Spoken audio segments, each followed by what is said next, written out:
나이선입니다. 올해 65살 생일날 저는 집에 돌아와 현관에서 낯선 여자의 구두 한 켤레를 발견했습니다. 그 순간 저는 이 집에 누군가 제가 보지도 못하고 도망치지도 못할 거라 확신하고 있다는 것을 알았습니다. 저는 소리 지르지도 않았고 울지도 않았습니다. 그저 케이크를 내려놓았을 뿐입니다. 마치 제 마지막 남은 체면을 내려놓듯이요. 침실 문을 밀어 열자마자 저는 온몸이 그 자리에 못 박힌 듯 얼어붙었습니다. 제 남편은 심지어 당황하지도 않고 저를 쳐다보며 담담하게 한마디 던졌습니다. 당신 나이가 몇인데 아직도 이혼하겠어? 가장 비참한 것은 그 광경이 아니라 당신은 감히 못해라는 그의 말이었습니다. 그래서 다음날 저는 이혼 합의서를 내밀었습니다. 그에게 65살이 끝이 아니라 수술의 시작이라는 것을 깨닫게 해주었습니다. 제 이야기를 계속 듣고 싶으시다면 좋아요를 눌러 제가 아직 듣고 있다는 것을 알려주세요. 저는 목조각을 하는 집안에서 태어났습니다. 할아버지와 아버지 모두 불상을 조각하는 장인이셨죠. 저희 집은 북부 해안가에 있는 작은 도시였는데 차로 20분만 가면 바다를 볼 수 있었어요. 바람이 거세게 불면 저희 오래된 골목길까지 불어왔습니다. 저는 어릴 적부터 나루 밑에 쪼그리고 앉아 아버지가 조각칼을 잡고 나무 토막을 한 점 한 점 살아있는 것처럼 조각하는 모습을 보는 것을 가장 좋아했습니다. 하지만 제가 태어난 세대에서는 여자아이가 그리 운이 좋지 않았습니다. 어른들은 늘 여자애는 손이 가늘고 살이 연한데 이런 거친 일을 해서 뭐 하겠니? 시집이나 잘 가면 되지 라고 말씀하셨죠. 나중에 저는 장국진에게 시집갔습니다. 그는 올해 63살인데 사업을 하는 사람입니다. 한때는 화물을 도매했고 중고차도 팔았으며 지금은 친구와 함께 카센터를 운영하고 있습니다. 그는 인맥이 넓어서 전화가 끊이지 않죠. 밖의 사람들은 모두 그를 장 사장이라고 부르며 처세술이 좋고 말솜씨가 능수능란하며 손님 대접도 후하다고 했습니다. 하지만 저는 그가 집에 돌아와 저희를 얼마나 따분하게 여기고 바닥에 널린 나무 부스러기를 얼마나 더럽다고 여겼는지 가장 잘 알고 있었습니다. 큰아들 장성현은 42살로 은행에 다니는데 계산적인 듯한 말투가 있었습니다. 딸 장유림은 39살로 한 회사에서 행정일을 하는데 매일 상사와 고객 그리고 집안일 사이에 끼어 전화가 끊이지 않았습니다. 저는요, 집 베란다에 작은 목조각 코너를 만들어 놓고 한 목조각 공방에서 불상, 작은 동물 부조 등의 작업을 받아 하고 있었습니다. 물량도 많지 않고 돈도 많지 않았지만 칼질 한 번 한 번에 제가 아직 살아있다는 것을 느꼈습니다. 그날은 제 65살 생일이었습니다. 평범한 금요일이었던 것을 분명히 기억합니다. 아침 일찍 저는 오랫동안 함께 일해온 목조각 공방에 들렀습니다. 사장님은 작품을 보더니 웃으며 말했습니다. 이선 씨, 손이 어쩜 이렇게 많은 젊은 장인들보다 더 섬세하고 선이 안정적인지 눈을 정말 온화하게 잘 조각하셨네요. 저는 웃었을 뿐 아무 말도 하지 않고 작품을 조심스럽게 내려놓았습니다. 그렇게 제 작품을 알아주는 느낌이 지난 몇 년간 제가 버텨온 가장 큰 이유였습니다.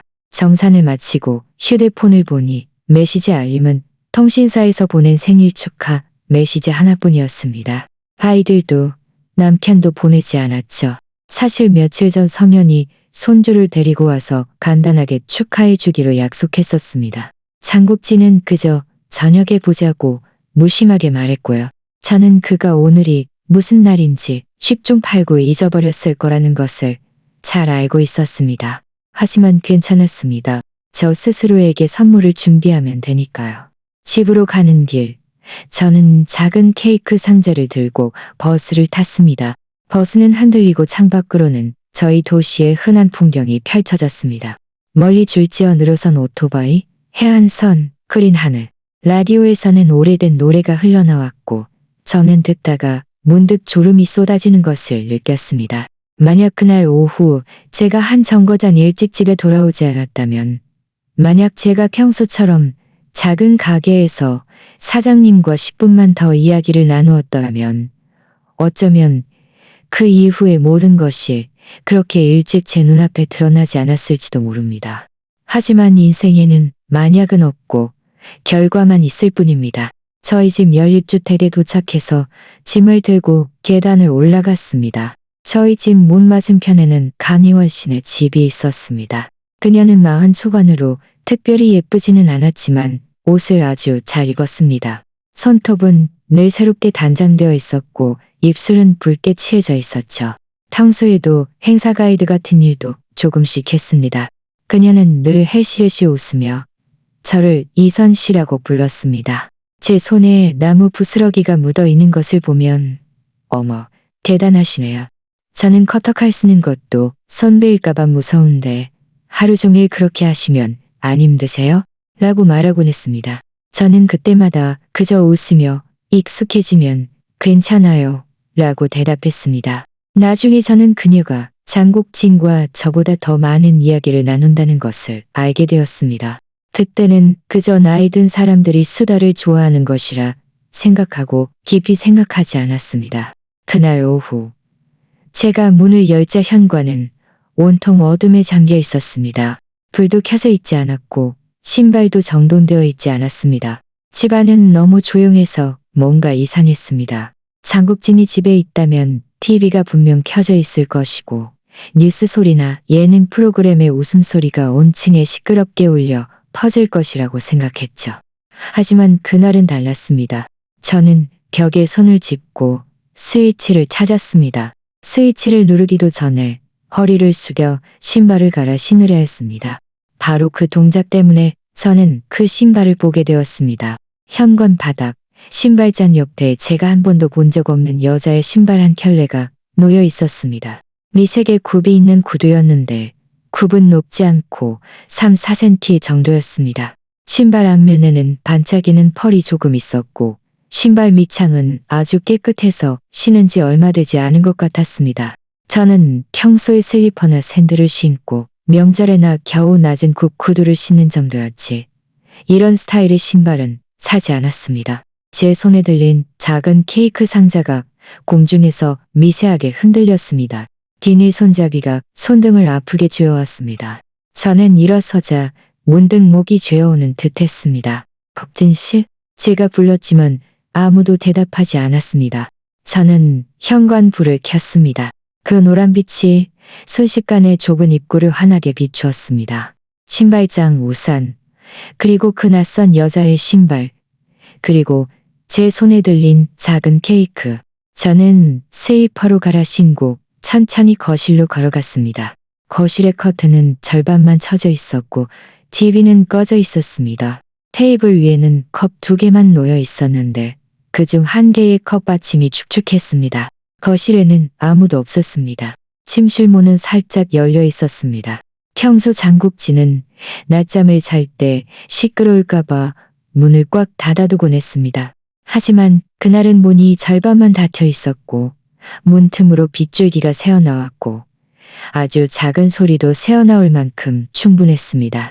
저는 거실 한쪽에 서서 발바닥이 순간 접착제로 붙은 듯 움직일 수 없었습니다. 마음속에서는 가지 마라는 소리가 들렸지만 또 다른 더 늙고 더 고집스러운 목소리는 이미 냄새를 맡았잖아. 지금 확인하지 않으면 앞으로 잠 못 잘 거야 라고 말했습니다. 저는 케이크 상자를 들고 한 걸음 침실 쪽으로 걸어갔습니다. 문은 잠겨 있지 않았고 그저 문틀에 걸쳐져 있었습니다. 안에서 새어나오는 에어컨 바람은 은은한 향수 냄새를 머금고 있었습니다. 안에서는 낮게 깔린 웃음소리가 들려왔습니다. 먼저 여자의 목소리였습니다. 일부러 부드럽게 낮춘 그 목소리를 듣자 저는 소름이 돋았습니다. 당신 부인, 사람은 정말 좋지만 하루 종일 나무 부스러기나 만지고 너무 따분해요. 저는 잠시 멍했습니다. 사람을 보지 않고도 누구인지 알 수 있었습니다. 그 목소리는 이웃 강희원 씨였습니다. 그 여자는 이어서 말했습니다. 보세요.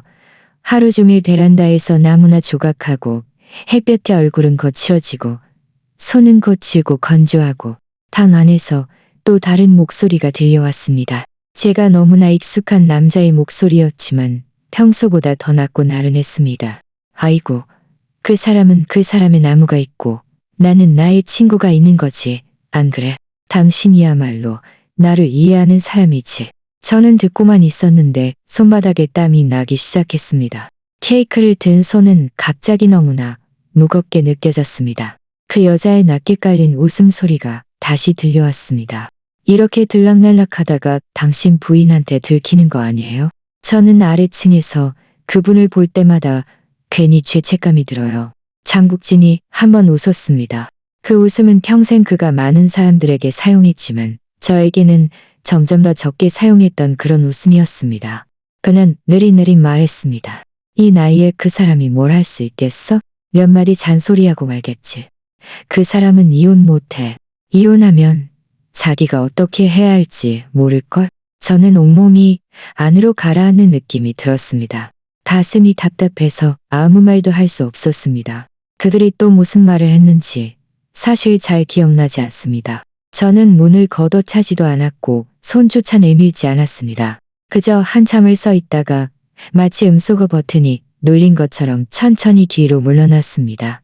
문을 밀어 열면 그들이 놀라는 것이 아니라 제가 먼저 무너질 것 같았습니다. 저는 몸을 돌려 거실로 돌아와 식탁 옆으로 가서 케이크를 조심스럽게 내려놓았습니다. 상자에는 생일 축하해라는 붉은 글씨가 인쇄되어 있었습니다. 아주 촌스러운 손글씨였습니다. 평소 같으면 분명 촌스럽다고 투덜거렸을 텐데 그 순간 저는 한참을 노려보며 너무나 아이러니하다고 생각했습니다. 문득 한 가지 생각이 떠올랐습니다. 결혼 생활 내내 집안의 생일 케이크는 거의 제가 샀습니다. 장국진은 돈을 냈지만 늘 당신이 사면 되지. 회사 바빠라는 무심한 한마디뿐이었습니다. 저도 익숙해져서 어떤 깜짝 선물도 기대하지 않았습니다. 하지만 언젠가 제가 제 생일 케이크를 들고 제 방문 밖에서 남편과 이웃이 제가 이혼 못할 것이라고 함께 이야기하는 것을 듣게 될 줄은 몰랐습니다. 얼마나 시간이 흘렀는지 모릅니다. 침실 문이 마침내 끽 하고 열렸습니다. 먼저 나온 것은 강희원 씨였습니다. 그녀의 머리는 약간 흐트러져 있었고 옷은 분명 정리했지만 몸에 걸친 꽃무늬 원피스는 구겨져 있었습니다. 흐릿한 불빛 아래 그녀는 식탁 위의 케이크를 보고 고개를 들어 의자에 앉아 미동도 없는 저를 보더니 온 얼굴이 순식간에 하얗게 질렸습니다. 이선 씨, 돌아오셨어요? 저희가 방금. 그녀는 말을 더듬기 시작했고 손으로 자신의 목을 만졌습니다. 마치 갑자기 그것이 뜨겁게 느껴지는 듯 했습니다. 그녀는 고개를 숙여 자신의 신발을 보더니 아마도 자신이 들어올 때 실내 슬리퍼를 신고 있었다는 것을 갑자기 기억해낸 모양이었습니다. 잠시 현관으로 가서 신발을 신어야 할지 말아야 할지조차 알 수 없는 듯 했습니다.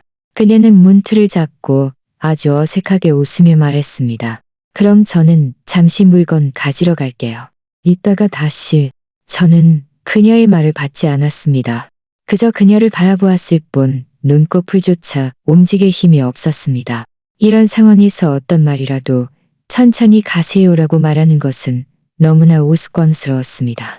그녀는 참지 못하고 거의 도망치듯이 제 앞을 지나갔습니다. 신발을 거의 반대쪽 발에 신을 뻔했고 현관에 노인굽 있는 구두를 걷어차면서 휘청거렸습니다. 그녀는 가기 전에 침실을 한번 돌아보았고 그제야 그 안에 사람이 드디어 나왔습니다. 장국진은 침실 문을 열었습니다. 평소 잠에서 깬 것처럼 그의 셔츠 칼라는 삐뚤어져 있었고 머리는 헝클어져 있었으며 얼굴에는 설명할 수 없는 일종의 우쭐함과 약간의 찔림이 뒤섞인 표정이 있었습니다. 그가 고개를 들어 식탁 옆에 앉아있는 저를 보자 분명히 멍했습니다. 그 순간 저는 그의 눈 속에서 진정한 당황을 보았습니다. 하지만 그런 감정은 빨리 왔다가 빨리 사라졌습니다. 그는 즉시 표정을 자연스러운 우연한 어색함으로 바꾸었습니다. 왜 이렇게 일찍 돌아왔어? 그가 물었습니다. 저는 그를 바라보았습니다. 저는 소리 지르지도 않았고 울지도 않았고 무슨 짓을 하는 거냐고 묻지도 않았습니다. 그저 담담하게 말했습니다. 방금 안에서 안내, 방송이라도 하셨나요? 그는 멍했습니다. 아마 제가 이렇게 침착하게 말을 시작할 줄은 몰랐을 것입니다. 이네카는 이 기회를 놓치지 않고 말했습니다. 아, 그냥 이야기 좀 나눴어. 그 사람이 문화 탐방단을 이쪽으로 데리고 오고 싶다고 해서 내가 예전에 물건 팔러 다닐 때 이쪽 사정을 잘 아니까 자료 좀 봐줬지. 저는 숨을 들이쉬고 목소리를 아주 낮게 깔았습니다. 장국진 씨, 제가 못 본다고 생각하세요? 아니면 감히 못 본다고 생각하세요? 그의 얼굴색이 변했습니다. 눈빛이 잠시 흔들리더니 짜증을 내며 말했습니다. 이선아, 제발 이 나이에 뭘 어떻게 할 수 있겠어? 그는 목소리를 낮추며 짜증을 섞어 말했습니다. 그냥 친구란 이야기 좀 하고 커피 한 잔 마신 거지. 너무 깊이 생각하지 마. 저는 한번 웃었습니다. 그 웃음은 제 귀에도 낯설게 들렸습니다. 아, 이렇게 하는 것도 커피 마시는 거였네요. 저는 그의 뒤에 있는 침대를 가리켰습니다. 다음엔 아예 커피 머신을 안으로 옮겨 놓는 게 더 편하겠어요? 그의 얼굴이 굳어졌습니다. 말을 왜 그렇게 기분 나쁘게 해? 당신 지금 왜 그래? 별것도 아닌 일에 화를 내고 별것도 아닌 일? 저는 그의 두 단어를 되뇌었습니다. 혀끝이 이빨 뒤를 밀었습니다. 참지 못하고 달려가 그의 목을 조를까봐 두려웠습니다. 그는 오히려 소파에 앉아서 마치 설교할 준비라도 된 듯한 자세를 취했습니다. 내가 말했잖아, 이선아. 사람이 나이 되면 뭐가 제일 중요해? 바로 동반자야. 당신은 아침부터 저녁까지 베란다에 틀어박혀서 나무나 조각하고 바닥에는 나무 부스러기 투성이고 집이 공장 같잖아. 당신 말고 누가 그걸 알아줘? 나가서 산책이라도 하라고 해도 안 나가고 하루 종일 불상들이랑 이야기하고 있으니 머리가 굳어버릴 거야. 그가 말하면 말할수록 말투는 점점 더 경멸적이 되었습니다. 당신 손 좀 만져봐. 사포처럼 거칠고 건조하잖아. 누가 좋아하겠어? 당신이 꾸미지 않으면 누가 당신을 여자로 보겠어? 이 말은 방금 문틈으로 들었던 말보다 훨씬 더 심했습니다. 저는 고개를 숙여 제 손을 내려다보았습니다. 손가락 관절은 약간 변형되어 있었고 손가락 끝은 오랫동안 사포질과 조각칼을 다룬 탓에 두꺼운 굳은 살이 박혀 있었습니다. 저는 늘 목조각이 제 인생에서 가장 자랑스러운 부분이라고 생각했는데 그의 입에서는 그저 여성스러움이 없는 증거일 뿐이었습니다. 그는 계속 잔소리를 했습니다. 솔직히 말할게. 당신이 이혼하면 어디로 갈 거야? 누가 당신을 부양해? 그 작은 목조각으로 한 달에 얼마나 벌겠어? 나 없으면 이 집에서 지금 무슨 생활을 할 수 있겠어?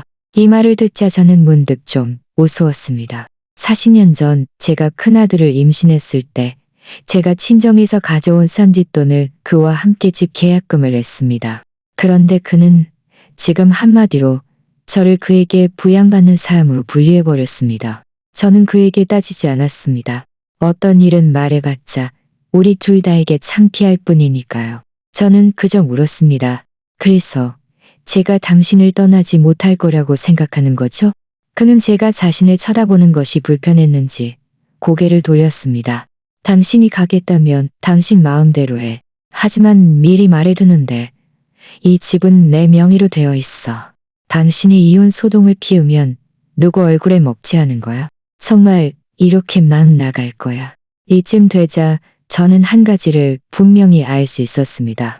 그의 마음속에서 저는 사람이 아니라 재산이었습니다. 그가 가정을 가졌고 안정적인 삶을 살고 있다는 것을 증명하는 도구였죠. 제가 막 입을 열려는 순간 휴대폰이 갑자기 울렸습니다. 전화였습니다. 그는 손놀림이 빨랐습니다. 발신자를 확인하자마자 전화를 받았고 말투는 즉시 억울한 표정으로 바뀌었습니다. 여보세요? 성현아? 엄마가 오늘 왜 그런지 모르겠는데 작은 오해 때문에 이혼하자고 난리야. 이 나이에 젊은 애들처럼 유난을 떨고 나 정말 너무 속상하다. 저는 그가 자신을 피해자로 만들며 능숙하게 말하는 것을 보면서 문득 강렬한 이질감을 느꼈습니다. 마치 지난 수십 년 동안 우리가 같은 집에 살았지만 완전히 다른 이야기 속에서 살아온 것 같았습니다. 30분도 채 되지 않아 초인종이 울렸습니다. 아들 성현과 딸 유림이었습니다. 아들은 문에 들어서자마자 식탁 위에 케이크 상자를 보고 멍하니 말했습니다. 오늘 엄마 생일이었지? 말하고 나서 그 자신도 잠시 멍했습니다. 마치 방금 떠오른 일인 것처럼요. 장국진은 얼른 말을 받았습니다. 맞아. 원래 저녁에 같이 밥 먹으려 했는데 지금 이혼하자고 저러잖아. 네가 좀 봐봐. 성현은 미간을 찌푸리며 제 앞으로 걸어왔습니다. 이 나이에 이혼하면 우리 얼굴은 어떻게 돼? 저는 이 아들을 보면서 문득 좀 지쳤습니다. 제가 물었습니다. 강희원 씨, 신발이 현관에 있는 거 알고 있었니? 성현은 멈칫하더니 무의식적으로 그 신발을 보았습니다. 딸 유림은 옆에 서서 얼굴이 매우 곤란해 보였습니다. 그녀는 다가와 제 손을 한번 쥐었지만 아무 말도 하지 않았습니다. 저는 깊이 손을 들이쉬고 유림의 손에서 제 손을 빼냈습니다. 아주 침착하게 말했습니다. 나도 너희들이 너희들 삶을 살아야 한다는 걸 알아. 아이도 키워야 하고. 저는 소파에 앉아있는 그 사람을 향해 보았습니다. 하지만 나는 나를 무시하는 사람과 더 이상 같은 지붕 아래 살고 싶지 않아. 장국진은 콧방귀를 끼며 소파에 기대어 팔짱을 끼고 말했습니다. 당신이 가겠다면 당신 마음대로 해. 집은 내 거야. 나는 이혼 안 해. 당신이 나가서 방을 빌리든 어디로 가든 마음대로 해. 하지만 오늘 이 일을 밖에 나가서 떠벌려서 나를 친척이나 친구들 앞에서 멍신주면 나도 가만히 있지 않을 거야. 그가 말을 마치고 TV 리모컨을 들었달까 하고 TV를 켰습니다. 마치 이 대화가 이미 끝난 것처럼요. TV 속 프로그램 소리가 시끄러웠습니다. 저는 일어서서 베란다로 걸어갔습니다. 베란다의 작은 작업대 위에는 제가 아침에 아직 치우지 못한 도구와 나무 부스러기가 오후 햇살 아래 가늘게 반짝이고 있었습니다. 저는 손을 뻗어 그 나무 부스러기를 살짝 만졌습니다. 제 손바닥에 달라붙어 가볍게 따끔거렸습니다. 결국 너희 눈에는 내가 이 나무 부스러기만도 못한 존재였구나 라고 마음속으로 말했습니다. 다행히 오늘 손주가 함께 오지 않았습니다.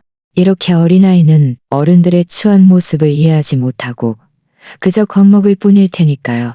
그 순간 저는 문득 깨달았습니다.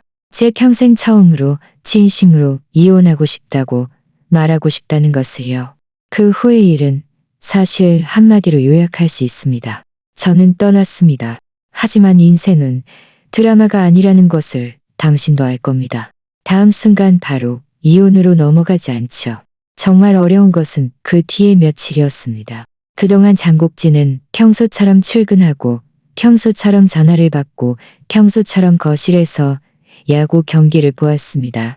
다만 집에 돌아와서 저를 잘 쳐다보지 않았고 저도 그를 쳐다볼 마음이 없었습니다. 식탁에서 우리는 마주보고 밥을 먹었습니다. 그는 젓가락을 물고 말했습니다. 생각은 해봤어? 60몇 살에 무슨 유난이야? 몇 년 뒤면 손주가 중학교에 갈 텐데 누가 할아버지 할머니가 왜 따로 사냐고 물으면 누가 창피한 거야? 당신이야 나야. 저는 젓가락을 내려놓을 힘도 없어서 그저 며칠은 이렇게 지내다가 어디로 이사 갈지 더 생각해 볼게 라고 대답했습니다. 그는 콧방귀를 끼며 젓가락을 식탁에 콱 내려놓았습니다. 가겠다면 가. 누가 말리는 줄 알겠네. 당신 그 나무 부스러기들도 다 가져가. 집이 창고 같아. 일주일이 흘렀고 8번째 날 아침 저는 일어나 밥을 짓고 그릇을 씻어 말려 찬장에 정리해 넣었습니다. 그리고 방으로 돌아와 옷장을 열고 여행 가방을 꺼냈습니다. 정말 짐을 싸기 시작하자 제가 아내로서 평생 가져갈 수 있는 물건이 거의 없다는 것을 깨달았습니다. 저는 몇 벌에 갈아입을 옷과 그럴듯한 외투 한 벌만 넣었습니다. 그리고 다른 상자에 제가 수십 년간 가장 익숙하게 다루었던 조각칼, 끌, 작은 사포들이 들어있는 도구 상자를 쑤셔 넣었습니다. 마지막으로 저는 옷장 맨 위 칸에 있는 나무 토막 하나를 꺼냈습니다. 그것은 팔뚝 길이 정도 되는 향나무 원목이었습니다. 아버지가 돌아가시기 전에 저에게 남겨준 것이었습니다. 아버지는 언젠가 다른 사람 일에 바쁘지 않을 때 천천히 조각해봐. 서두를 것 없어. 라고 말씀하셨죠. 저는 그 말이 그저 저를 위로하는 말인 줄 알았는데 아버지가 돌아가신 지 이렇게 오랜 세월이 흘러도 그 향나무는 옷장 속에 저를 기다리고 있었던 것입니다. 향나무를 여행 가방에 넣을 때 제 손가락이 실수로 나무결에 스쳤고 문득 좀 울컥했습니다. 장국지는 제가 여행 가방을 끌고 방에서 나오는 것을 보고 멍했습니다. TV에서는 여전히 예능 프로그램이 시끄럽게 웃음소리를 내고 있었습니다. 그는 리모컨으로 소리를 줄이고 저에게 말했습니다. 진심이야? 저는 고개를 끄덕였습니다. 이 집 당신이랑 다투지 않을 때. 당신 명이니까 당신이 살고 싶으면 살아. 그는 미간을 찌푸렸습니다. 그럼 당신은 어디로 갈 거야? 유리미네로 갈 거야. 아니면 성현이네로 갈 거야? 필요 없어. 저는 도구 상자를 들어 올렸습니다. 내가 알아서 찾아볼게. 그는 그 도구 상자를 보더니 입꼬리가 또 비꼬듯 올라갔습니다. 그 칼 몇 개로 자신을 먹여 살릴 수 있다고 생각해?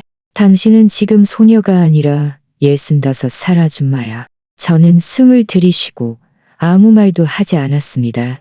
저는 현관으로 걸어가 신발을 갈아 신으려 할 때 옆눈으로 그 굽있는 구두가 이미 사라진 것을 보았습니다. 저는 뒤돌아보지 않았습니다. 문이 닫히는 순간 저는 집 안에서 TV 소리가 다시 커지는 것을 들었습니다. 진행자의 웃음소리가 모든 것을 덮어버렸습니다. 마치 스스로에게 마지막 커튼을 쳐주는 것처럼요. 저는 멀리 도망가지 않았습니다. 저희 도시는 그리 크지 않습니다. 원래 살던 연립주택에서 차로 10분 정도 내륙 방향으로 가면 한 동네가 나옵니다. 저는 그곳에서 1층짜리 아파트를 찾았습니다. 작은 마당이 딸린 1층 아파트였습니다. 적어도 숨 쉴 공간은 좀 있었습니다. 집주인은 50살 정도의 임 여사님이었습니다. 하마머리 짧은 머리를 하고 있었죠. 그녀는 제가 여행 가방을 끌고 도구 상자를 든 것을 보고 처음에는 깜짝 놀라며 말했습니다. 나이선 씨, 혼자 사세요? 저는 현금을 꺼내 석 달치 월세를 한 번에 주며 말했습니다. 아이들은 각자 가정이 있어요. 걱정 마세요. 월세 밀리지 않을 겁니다. 집주인은 돈을 받으며 말했습니다. 필요한 거 있으면 말씀하세요. 옆 골목에 도시락 가게가 있는데 밥하기 귀찮으면 거기서 사 먹어도 돼요. 아주 싸요. 그녀가 저를 데리고 집을 보여주는 순간 저는 문득 확신했습니다. 늘 시끄러웠던 방 3개, 거실 2개의 옛집보다 이 벽이 벗겨진 작은 마당이 제가 살아갈 곳이라는 것을요. 밤에 저는 긴 의자에 앉았습니다. 마당에는 아직 흙냄새가 조금 남아 있었습니다. 저는 그 향나무를 꺼내 무릎 위에 올려놓았습니다. 향나무는 그 자체에 냄새가 있었습니다. 은은하고 시원한 냄새. 손으로 만지면 아직 쓸모있다는 느낌이 들었죠. 저는 엄지손가락으로 그 나이테를 쓰다듬었습니다. 하지만 마음속으로는 장곡진을 생각하고 있었습니다. 어떤 나무는 너무 깊이 박혀서 이미 되돌릴 수 없다고 마음속으로 말했습니다. 이 말을 하자 울음이 터져 나올까봐 서둘러 숨을 깊이 들이쉬고 향나무를 집 안으로 들였습니다. 이사 나온 지 3째 날 밤 휴대폰이 울렸습니다. 발신자는 아들 성인이었습니다. 저는 화면을 몇 초간 응시하다가 전화를 받았습니다. 엄마, 지금 어디야? 전화 너머 그의 목소리는 답답했고 배경에는 TV 소리와 아이들 소리가 들렸습니다. 저는 내가 빌린 집이지. 왜? 라고 말했습니다. 그는 그제야 정말로 제가 이사 갔다는 것을 깨달은 듯 말했습니다. 엄마, 이러지 마. 며칠 더 있다가 집에 돌아와. 거기 좀 있으면 잠잠해질 거야. 저는 천천히 입을 열었습니다. 성현아, 너희는 너희들 가정을 돌봐야 하고 아이도 키워야 하고 대출금도 갚아야 하잖아. 안 그래? 그가 응하고 대답했습니다. 저는 이어서 말했습니다. 너희 집에 가서 너희를 귀찮게 하지 않을 거야. 너희가 나를 책임지라는 것도 아니야. 그는 한숨을 쉬었습니다. 하지만 엄마가 그렇게 혼자 살다가 혹시 아프거나 넘어지면 어떡해? 돌아와. 그냥 며칠 동안 아무 일도 없었다고 생각해. 저는 한번 웃으며 말했습니다. 아무 일도 없었다고? 내가 너희들이 아무 일도 없었다고 생각하도록 도와줄 수는 있어. 너희들이 생각하는 그 가정이 깨지지 않도록. 하지만 내 마음속 한 부분은 이미 부서졌어. 전화 너머는 조용했습니다. 저는 그가 더 곤란해할까봐 목소리를 부드럽게 했습니다. 됐어. 걱정하지 마. 함부로 돈 쓰지 않고 잘 살 거야. 가끔 전화해서 너희가 잘 지낸다고만 알려주면 돼. 손주 시험 있으면 잘 준비시켜줘. 너희 어른들 일 때문에 애들이 혼란스러워하지 않게. 전화 너머로 손주의 웃음소리가 들렸습니다. 그가 전화하는 동안 아이가 옆에 있었던 것입니다. 그 소리를 듣자 제 마음이 또 한 번 저릿했습니다. 성현은 몇 초간 침묵하다가 그저 그럼 주소 보내줘. 내가 다시 전화할게라고 말했습니다. 전화를 끊자 방은 다시 조용해졌습니다. 저는 문에 기대어 천천히 바닥에 주저앉았습니다. 등 뒤에는 차가운 벽이 있었습니다. 이후 몇 달 동안 저는 삶의 방식을 배우기 시작했습니다. 장국진의 아내도 누구의 엄마도 누구의 할머니도 아닌 손기술로 밥벌이를 하는 늙은 할머니로서요. 나중에 저는 근처 재래시장 맞은편에 작은 목조각 가게가 있다는 것을 알게 되었습니다. 엽서, 천가방, 나무 장식품 등을 파는 곳이었습니다. 사장님은 제가 매일 돋보기 안경을 쓰고 문 앞에서 불상을 조각하는 것을 보더니 어느 날 고개를 내밀어 물었습니다. 아주머니, 동물도 조각할 수 있으세요? 고양이나 개 같은 거요. 저는 웃으며 네, 할 수 있어요. 라고 대답했습니다. 그는 작은 나무 조각 몇 개를 꺼내며 말했습니다. 시간 나실 때 고양이랑 개 몇 마리 조각해서 시험 삼아 보여주실래요? 한 마리당 1만 원 드릴게요. 많지는 않지만 천천히 할 수 있어요. 그렇게 제 삶을 리듬을 찾았습니다. 아침에는 시장에 가서 장을 보고 오후에는 작은 마당에 앉아 고양이를 조각하고 개를 조각했습니다. 조각하다 지치면 일어서서 몸을 풀었습니다. 저녁에는 밥을 먹고 칼을 갈고 도구를 정리했습니다. 돈은 많지 않았지만 배는 불렀고 매일 나무를 만지면서 제가 아직 살아 움직인다는 것을 느낄 수 있었습니다. 서정한 씨가 나타난 것은 제가 이사 온 지 넷째 달이었습니다. 그날 오후 햇볕이 좀 따가워서 저는 작업대를 문 가까운 곳으로 옮겼습니다. 그렇게 하면 빛이 더 안정적이고 바람에 계속 흔들리지 않았으니까요. 작업대 위에는 손바닥만 한 향나무 조각이 놓여 있었고 저는 작은 관음보살을 조각하고 있었습니다. 누가 주문한 것이 아니라 제가 직접 조각하고 싶어서였습니다. 아버지가 예전에 가장 많이 조각하시던 것이 관음보살이었습니다. 저는 조각하면서 마음속으로 중얼거리는 버릇이 있었습니다. 아버지, 하늘에서 보시면 분명 저를 비웃으시겠죠? 제가 이제 고통의 바다를 벗어난 걸까요? 아니면 한 소용돌이에서 다른 소용돌이로 옮겨간 걸까요? 눈을 조각할 때 저는 특히 조심했습니다. 아버지는 예전에 불상 눈을 함부로 조각하면 전체 불상의 느낌이 변한다고 말씀하셨죠. 조각칼이 한 번 나무 속으로 파고들고 선들이 천천히 모습을 드러냈습니다. 바로 그때 마당 문에서 누군가 가볍게 헛기침하는 소리가 들렸습니다. 실례합니다. 저는 고개를 들어 문 밖에 한 남자가 서 있는 것을 보았습니다. 아니, 남자라고 부르기에는 좀 이상했습니다. 그는 저보다 한참 어려 보였습니다. 40살 정도 되어 보였습니다. 그는 옅은 색 셔츠와 청바지를 입고 있었고 발에는 아주 평범한 운동화를 신고 있었습니다. 손에는 편의점 커피 한 잔을 들고 있었죠. 전체적으로 깔끔해 보였지만 평범한 직장인 같지는 않았습니다. 그는 서둘러 들어오지 않고 그저 문가에 서서 제 작업대 위에 관음보살을 몰래 쳐다보았습니다. 갑자기 그가 입을 열었습니다. 이 관음보살 눈을 정말 잘 조각하셨네요. 그는 그냥 하는 말이 아니라는 것을 알 수 있었습니다. 정말 목조각을 본 사람만이 이런 작은 디테일에 주목할 테니까요. 저는 조각칼을 멈추고 고개를 들어 그를 보았습니다. 당신도 나무 만지는 이래요? 그가 한번 웃고 안으로 들어왔습니다. 너무 방해하지 않는 거리를 유지하면서요. 저는 산기슭에 제 목공예 브랜드를 가지고 있어요. 젊은 디자이너 몇 명이랑 같이 목재 가구랑 문구류 같은 걸 만들고 있죠.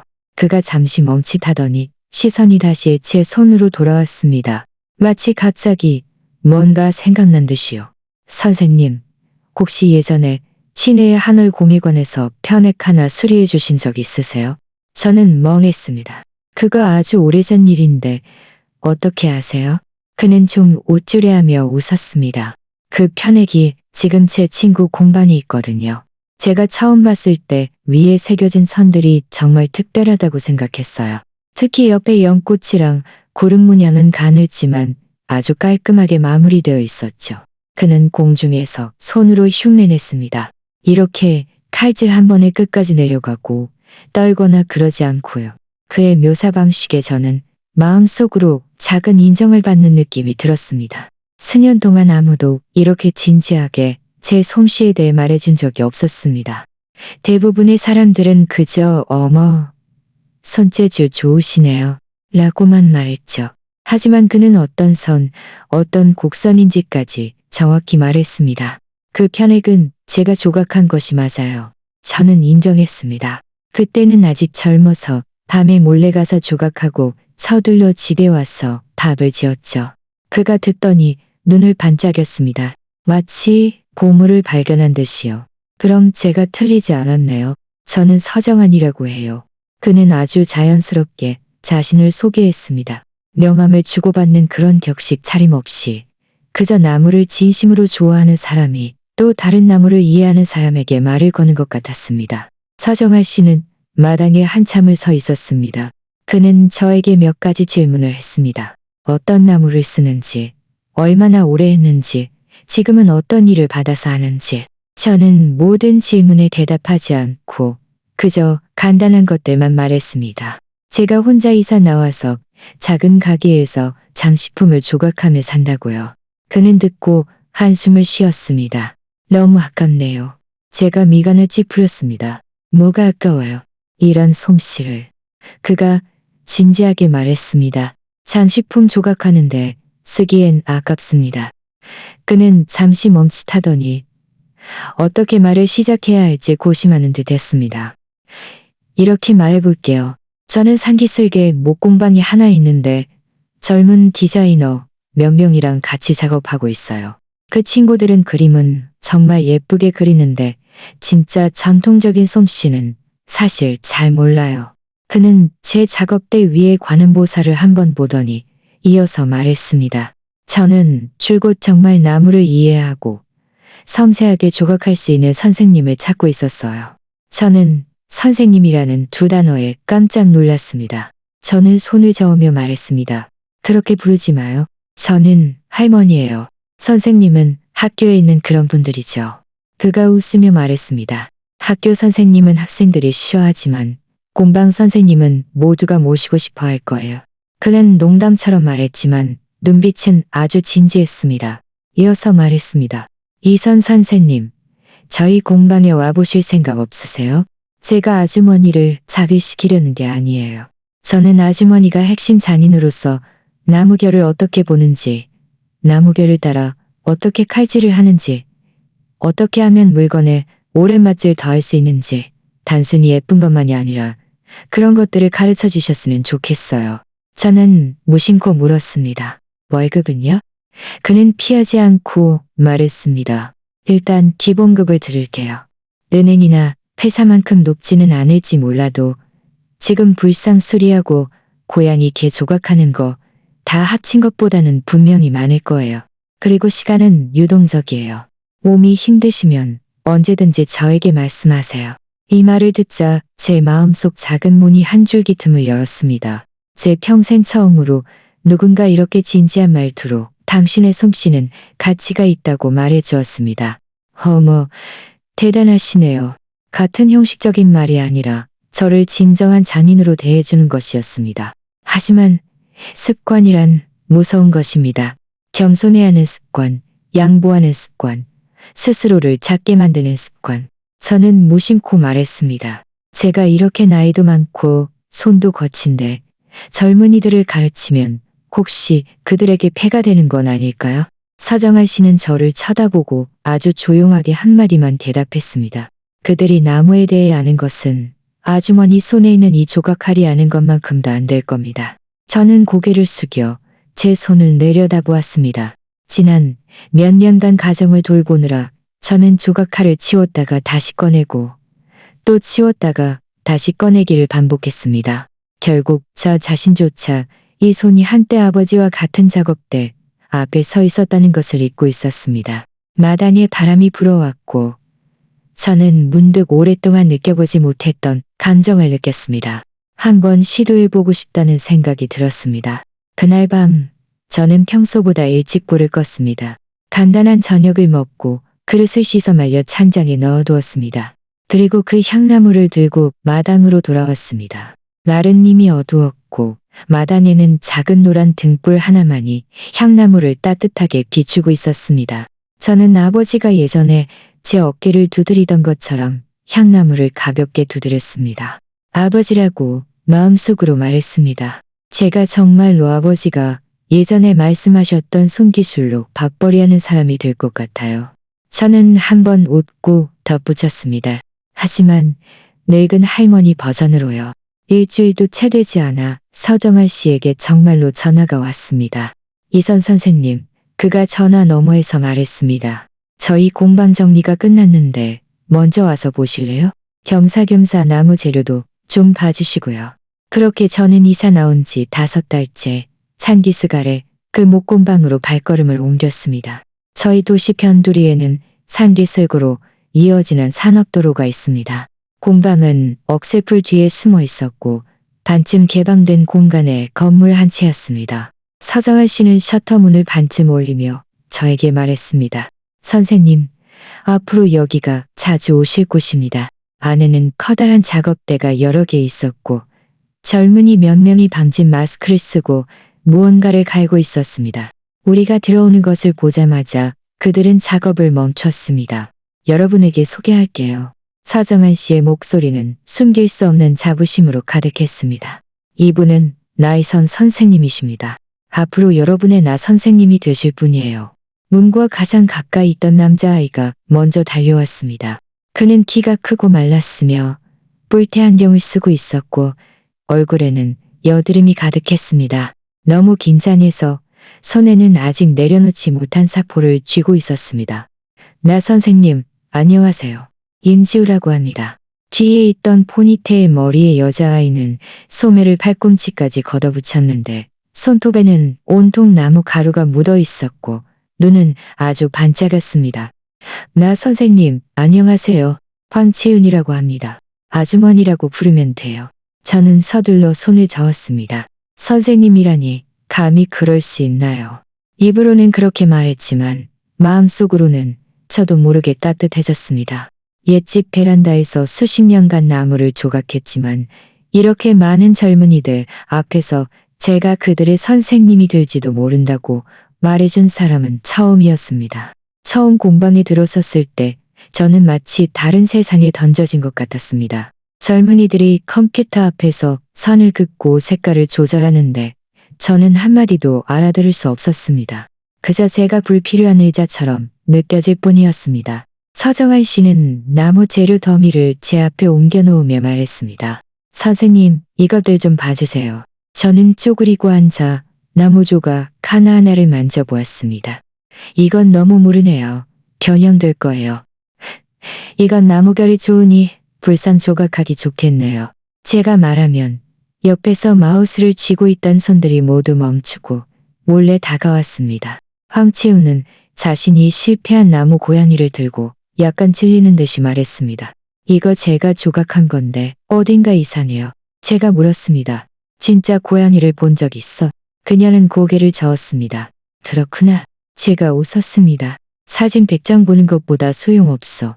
당장 나가서 길고양이 1시간 동안 보고 와. 그리고 다시 해봐. 일주일 후 그녀는 새로운 고양이를 저에게 보여주었습니다. 그 고양이는 여전히 말랐지만 어깨의 곡선과 허리 굽힌 자세에 갑자기 생기가 돌았습니다. 저는 그녀의 손을 나무에 대고 말했습니다. 기억해. 고양이에게는 고양이 냄새가 있고 나무에도 나무 냄새가 있어. 나무는 말할 줄 알아. 너희들이 손을 대고 눈을 감고 오래 만지다 보면 들을 수 있을 거야. 공방은 순식간에 조용해졌습니다. 그 순간 저는 깨달았습니다. 제가 더 이상 베란다 구석에서 나무 부스러기 때문에 구박받던 아내가 아니라는 것을요. 저는 젊은이들 한가운데 서 있었고 그들은 저를 나 선생님이라고 부르기 시작했습니다. 한 달쯤 더 지났을 무렵 저는 오랫동안 미뤄왔던 일을 마침내 마주하게 되었습니다. 이혼이었습니다. 그날 정오 모두 문가에 쪼그리고 앉아 도시락을 먹으며 누구네 엄마가 유산 때문에 난리라고 이야기했습니다. 이야기하다가 황채윤이 갑자기 고개를 돌려 물었습니다. 나 선생님, 전 남편이랑 결국 이혼하셨어요? 제 젓가락이 공중에 멈췄습니다. 아직 재산 분할은 안 했어. 그냥 따로 사는 것뿐이야. 제가 말했습니다. 임지우가 끼어들었습니다. 그렇게 하면 안 돼요? 나 선생님. 지금은 수입이 있지만 나중에 아버님께 빚이나 병이라도 생기면 재산이 다 얽히게 돼요. 젊은이들은 현실적으로 말했지만 그것은 핵심을 찔렀습니다. 그날 밤 저는 작은 마당으로 돌아와 그 늙은 향나무를 보며 한 가지 생각만 했습니다. 더 이상 미룰 수 없다. 다음 날 저는 혼자 법률구조공단에 갔습니다.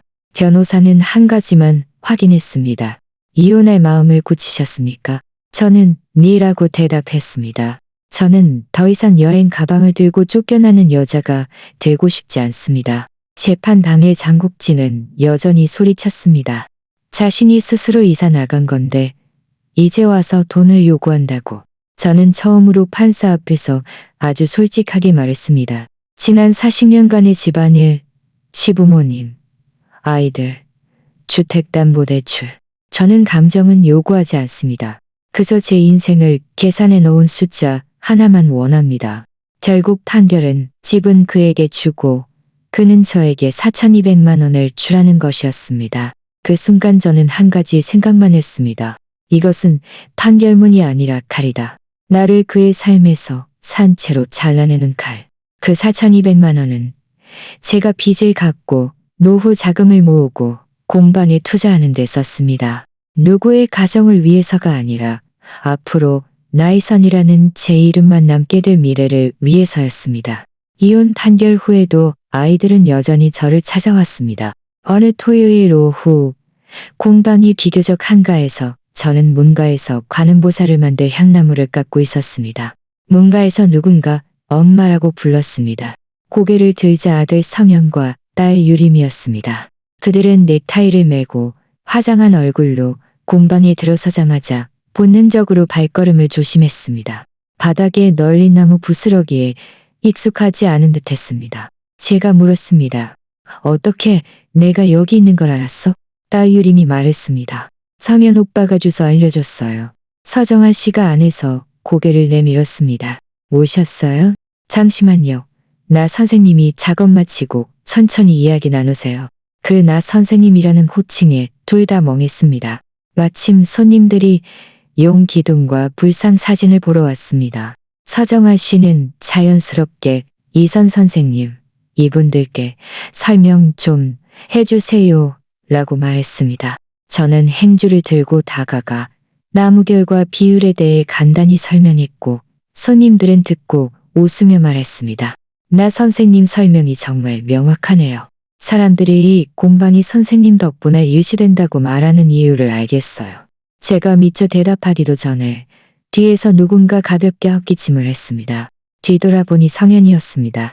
그가 저를 보는 눈빛은 처음으로 엄마가 아니라 약간 낯선 존경이 담겨 있었습니다.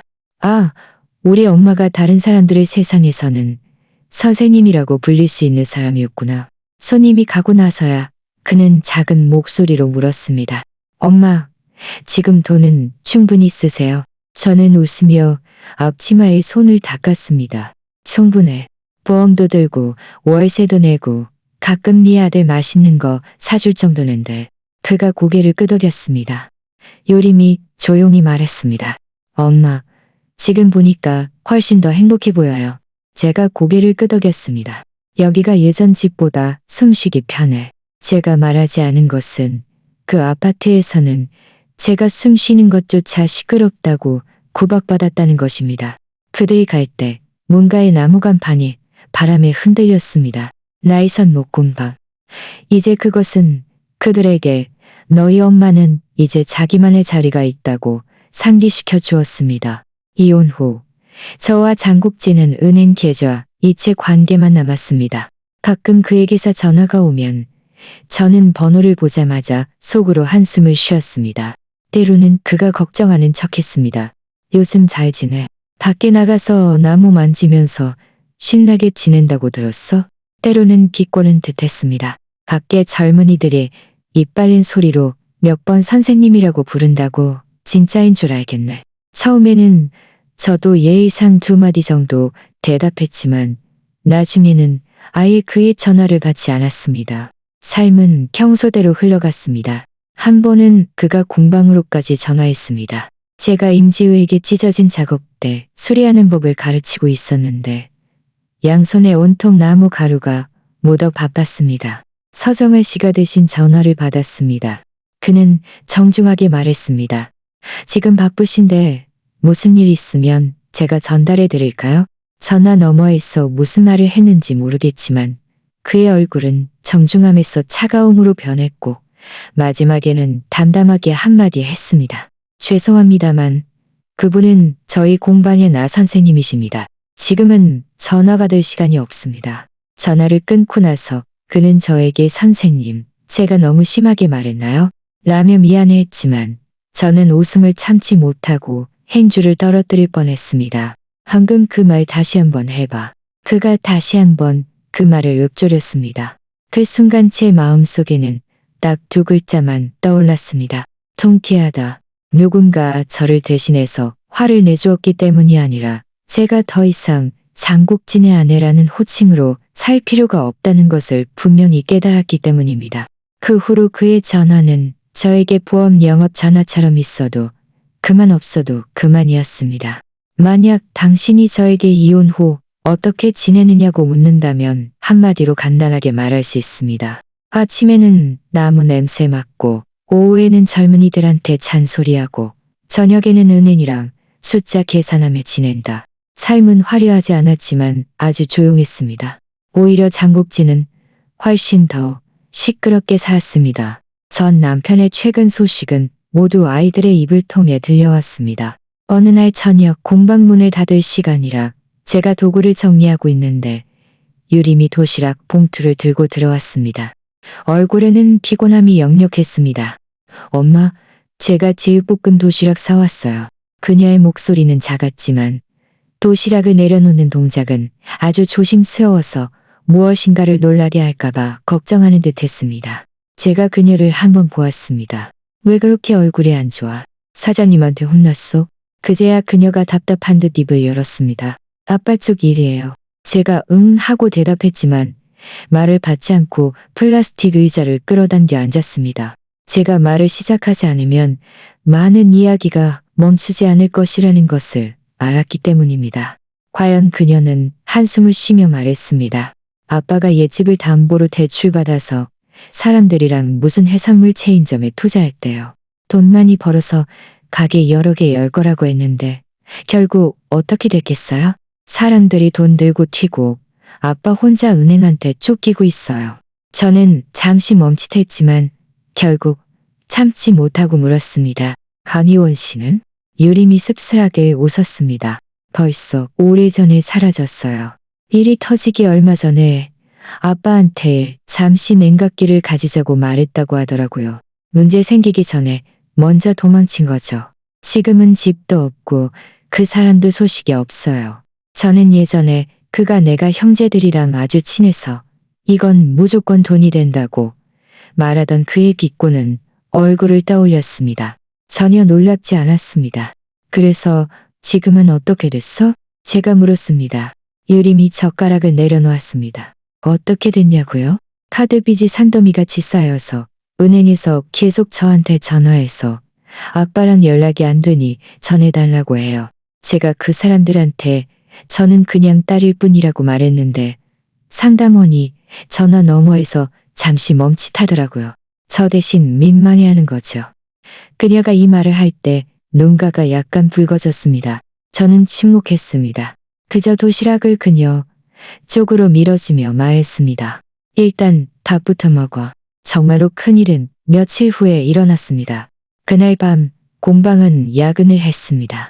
황치우는 전시회 작품을 서두르느라 선이 엉망이어서 제가 참지 못하고 30분 동안 또 잔소리를 했습니다. 밤 9시가 다 되어 모두들 차례로 퇴근했고 저는 남아서 그들의 도면을 봐주고 있었습니다. 휴대폰이 갑자기 도구 상자 옆에서 울렸습니다. 화면이 밝아졌는데 유림이었습니다.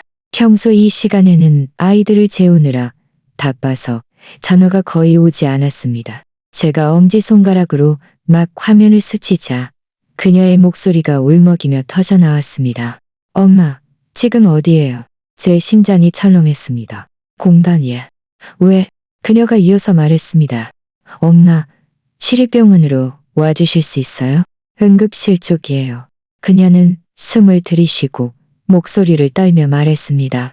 아빠가 고스톱 치다가 갑자기 쓰러졌대요. 구급차가 막 병원으로 옮겼어요. 저희는 응급실 밖이에요. 의사 선생님이 솔직히 말씀하시는데 앞으로 아마 휠체어에 의지하고 다른 사람의 돌봄을 받아야 할 거래요. 그 순간 저의 첫 반응은 걱정이 아니라 정말 어처구니 없다는 것이었습니다. 하루 종일 형제들이랑 약속했어. 한 판만 더 치면 되라고 떠들어대던 장국진이 결국 고스톱 테이블 옆에서 쓰러지다니요. 전화 너머에서 유림은 거의 울면서 무너질 것 같았습니다. 엄마, 와주실 수 있어요? 제발요. 저는 천장에 맴도는 작은 날벌레를 2초간 쳐다보았습니다. 솔직히 그 2초 동안 저는 정말로 가지 않을까 생각했습니다. 하지만 제 머릿속에는 한 장면이 스쳐 지나갔습니다. 그가 아니라 성현과 유림도 아이가 응급실 밖에서 어쩔 줄 몰라 서 있는 모습이었습니다. 저는 한숨을 쉬고 그저 기다려, 내가 갈게라고 말했습니다. 저는 불을 끄고 문을 잠그고 가방을 들고 산을 내려가 택시를 잡았습니다. 기사는 제가 늙은 할머니인 것을 보고 무심코 한마디 더 물었습니다. 운명 가세요? 제가 고개를 끄덕였습니다. 그가 다시 물었습니다. 가족이세요? 저는 창밖에 흐릿한 가로등을 보며 말했습니다. 가족이기도 하고 아니기도 해요. 시립병원 응급실에 도착하자마자 저는 유림이 복도 플라스틱 의자에 앉아있는 것을 보았습니다. 얼굴은 마치 유령처럼 창백했습니다. 엄마. 그녀는 달려와 제 손을 잡았습니다. 성현은 응급실 문가에 서 있었는데 양복 재킷은 벗어 팔에 걸쳐져 있었고 넥타이는 반쯤 풀려 있었으며 온몸이 한바탕 얻어맞은 사람처럼 보였습니다. 저는 그들의 시선을 따라 유리문을 보았습니다. 장국진이 침대에 누워 있었습니다. 평소 거만하게 걷고 술 마시며 농담하던 그의 모습은 온데간데 없었습니다. 지금은 그저 한쪽으로 축 처진 얼굴만 남아 있었고 입꼬리는 비뚤어져 있었으며 눈은 겨우 조금 뜨고 있었습니다.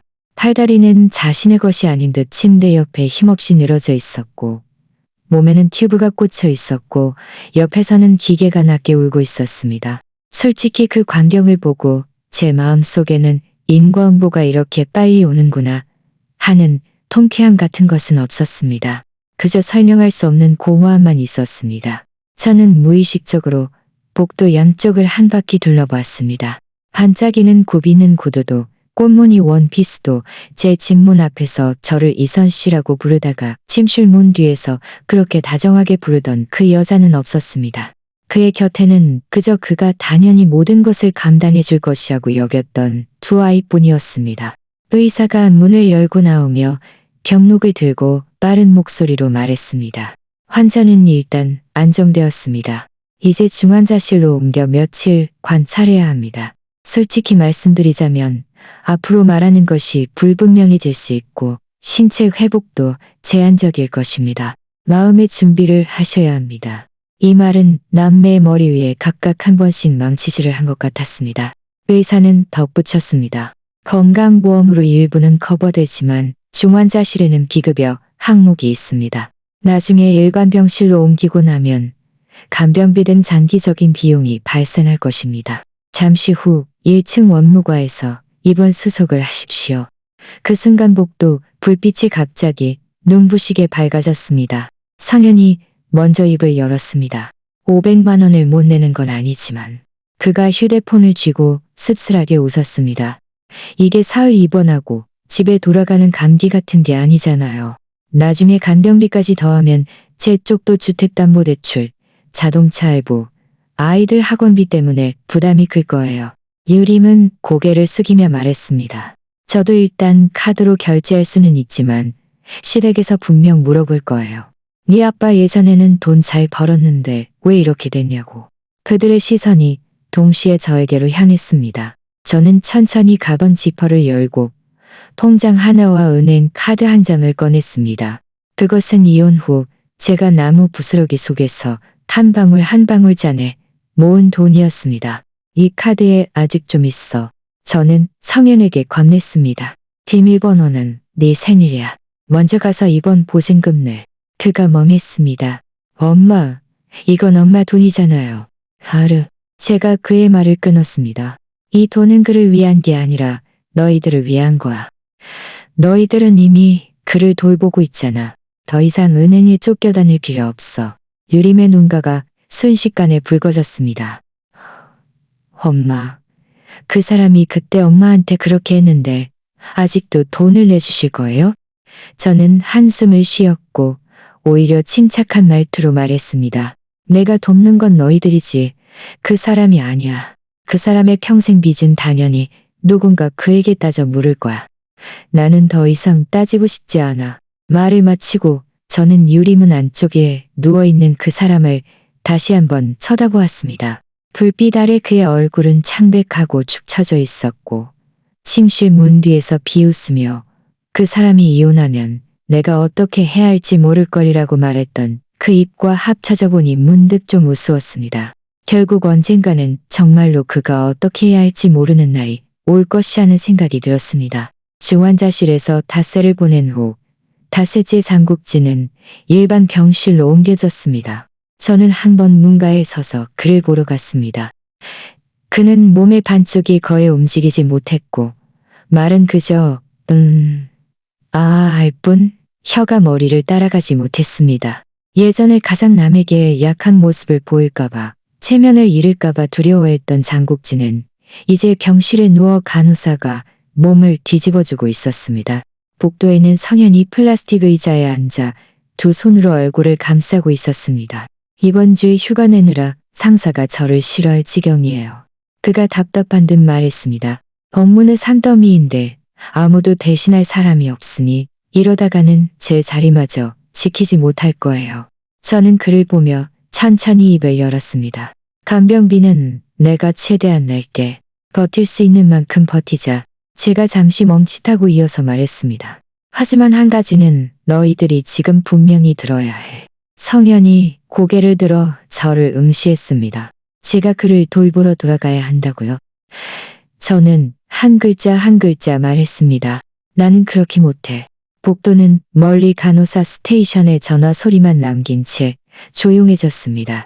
제 평생 그에게 너무 많은 국그릇을 날라다 줬어. 제가 천천히 말했습니다. 그가 젊었을 때 내가 날랐어. 사업에 실패했을 때 내가 날랐어. 나를 더럽다고 따분하다고 구박해도 나는 여전히 날랐어. 이제 나는 그저 몇 점의 나무를 잘 조각해서 늙은 내 손이 놀지 않게 하고 싶을 뿐이야. 밤중에 일어나 그를 뒤집어주는 일은 못해. 몸이 못하는 것이 아니라 내 마음이 못해. 저는 씁쓸하게 웃으며 이어서 말했습니다. 그는 평생 나에게 많은 딱지를 붙였어. 장국진의 아내, 촌뜨기, 이혼 못할 사람. 이번에는 내가 나 자신에게 딱지 하나를 붙일 거야. 돈만 내고 힘은 안 쓰는 전처. 제가 너무 잔인하다고요? 다른 사람이 판단할 일이 아니에요. 제가 덧붙였습니다. 지난 수십 년간 제가 어떻게 살았는지 너희들이 가장 잘 알잖아. 저는 마지막으로 조용히 덧붙였습니다. 내가 돈을 내는 것은 너희들 때문이야. 언젠가 내가 돈을 내지 못하게 되면 그가 여전히 아프다면 그때는 우리가 함께 방법을 찾아야겠지만 그 방법은 절대로 내가 이 늙은 몸을 바치는 것은 아닐 거야. 말을 마치고 저는 일어서서 무릎을 털었습니다. 복도 불빛은 희미했고 제 그림자는 길게 늘어졌습니다. 저는 그 순간부터 많은 사람들의 입에서 제가 전 남편이 쓰러져도 돌보지 않는 잔인한 아줌마가 될 것이라는 것을 알았습니다. 하지만 저 자신만이 알고 있었습니다. 제가 더 이상 국그릇을 날라다 주지 않는 것이 아니라 제 평생 처음으로 마침내 국그릇을 내려놓고 제 손에 제 조각칼을 다시 쥐었다는 것을요. 병원에서 나와 저는 스스로에게 두 가지 결정을 내렸습니다. 첫째, 앞으로 그와 관련된 모든 일은 돈만 내고 힘은 안 쓰겠다.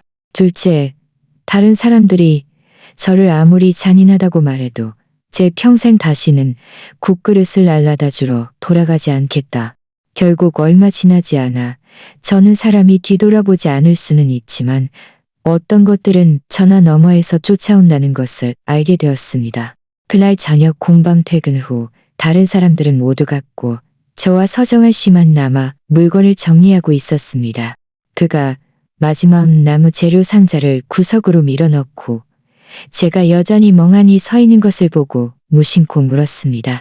이선 선생님, 정말 간병인을 쓰실 거예요? 비용이 적지 않을 텐데요. 저는 행주를 작업대 위에서 한번 짠했습니다. 물방울이 나무 부스러기 위에 떨어지자 즉시 짙은 얼룩이 되었습니다. 저는 아주 침착하게 말했습니다. 저는 돈을 쓰는 한이 있더라도 제 늙은 몸을 바치지는 않을 거예요. 서정아 씨가 고개를 끄덕였습니다. 그럼 제가 전에 함께 일했던 간병 기관 몇 군데에 물어볼게요. 전문 간병인 몇 분이 평이 좋아요. 이틀 후 그가 한 사람을 공방으로 데리고 왔습니다.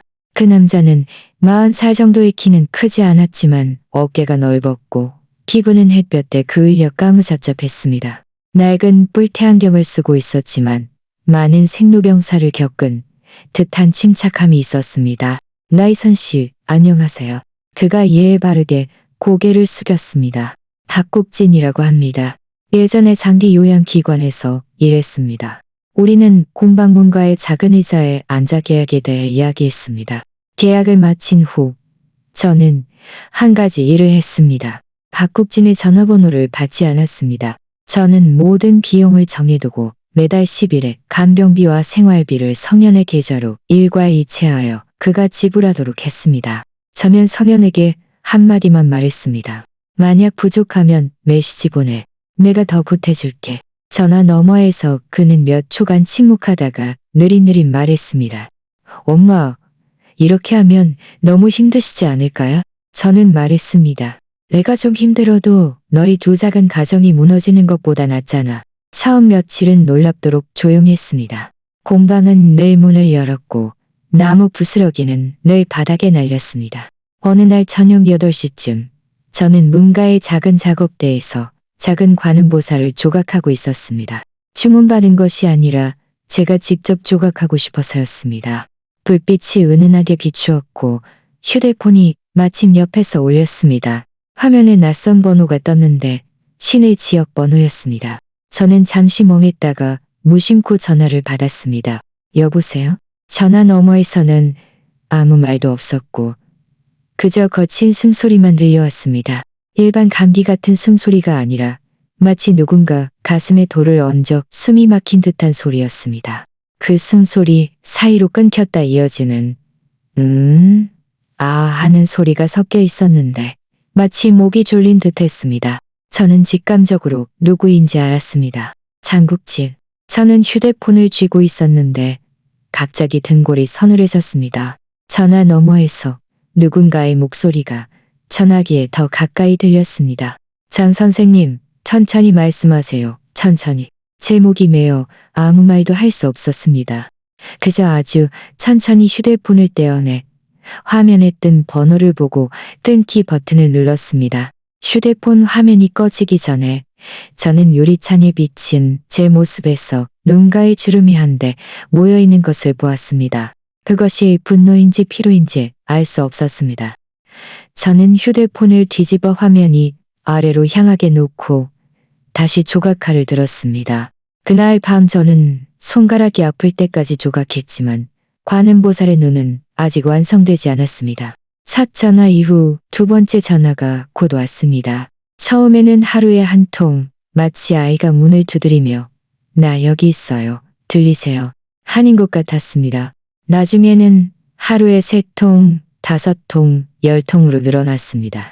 어떤 것은 제가 채소를 썰고 있을 때 울렸고, 어떤 것은 제가 베란다에서 빨래를 널고 있을 때 울렸습니다. 가장 많이 울린 것은 제가 공방에서 제자들에게 중요한 것을 설명하려 할 때였습니다. 한 번은 제가 조각칼을 들고 시범을 보이며 가르치고 있었는데 말을 하다가 휴대폰이 작업대 옆에서 윙 하고 울렸습니다. 황채윤이 무의식적으로 화면을 보더니 말했습니다. 나 선생님, 전화 왔어요. 화면에 뜬 그 번호는 이미 제 집 주소만큼이나 익숙했습니다. 저는 숨을 들이쉬고 괜찮아, 그냥 울리게 둬라고 말했습니다. 벨소리가 한 번, 2번 울리다가 자동으로 끊겼습니다. 얼마 지나지 않아 또 한 번 울렸습니다. 마치 누가 우리 공방 초인종을 죽어라 누르는 것처럼 계속 울렸습니다. 임지우가 좀 긴장해서 말했습니다. 나 선생님, 그럼 번호 바꾸는 게 어떠세요?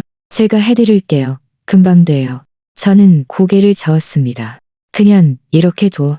제 손은 멈추지 않았지만 마음속으로는 분명히 알고 있었습니다. 제가 번호를 바꾸기 싫은 것이 아니라 저를 이웃 못할 사람으로 여겼던 사람이 침대에 누워 얼마나 더 유난을 떨 수 있는지 굳이 보고 싶었기 때문입니다. 전화는 날이 갈수록 더 자주 왔습니다. 몇 통은 제가 실수로 받았는데 고의가 아니라 노인이라 손가락이 건조해서 미끄러져서였습니다. 매번 같은 소리였습니다.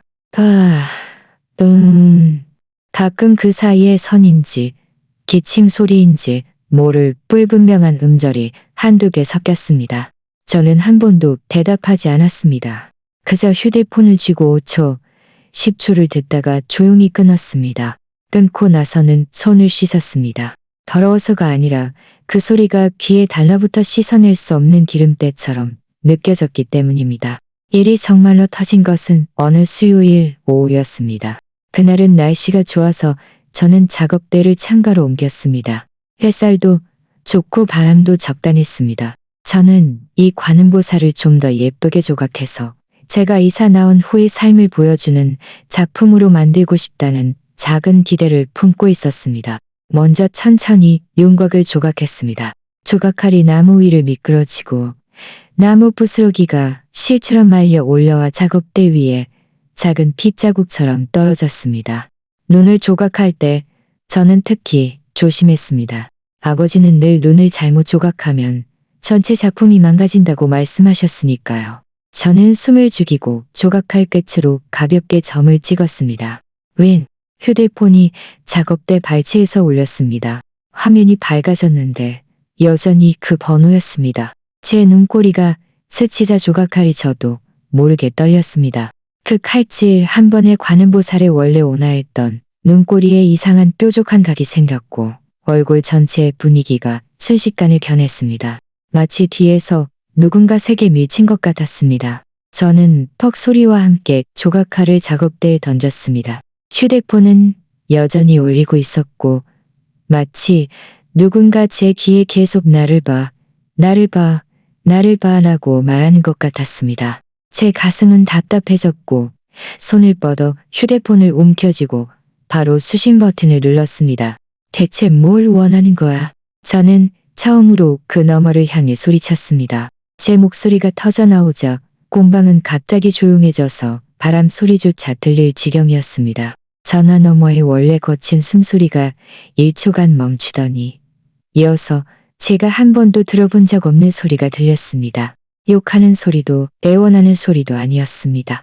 마치 목이 졸려 말을 못하면서도 억지로 소리를 쥐어짜내는 듯한 울음소리였습니다.